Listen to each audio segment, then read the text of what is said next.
Here I am, io sono qui, un nome rassicurante come l'obiettivo che si prefigge, aiutare le persone anziane a vivere meglio la loro quotidianità e a non sentirsi isolate dal resto del mondo. Tutto con l'aiuto dell'elettrodomestico forse più familiare di tutti, il televisore. L'anziano che sta in casa può mettersi in contatto con i propri parenti attraverso la videochiamata, può registrare nella propria agenda gli impegni che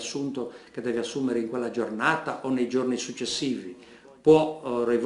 entrare nel sito del Comune di Cagliari e può trasmettere al medico curante i propri dati riguardanti la sua salute, sempre attraverso un clic su questo telecomando dedicato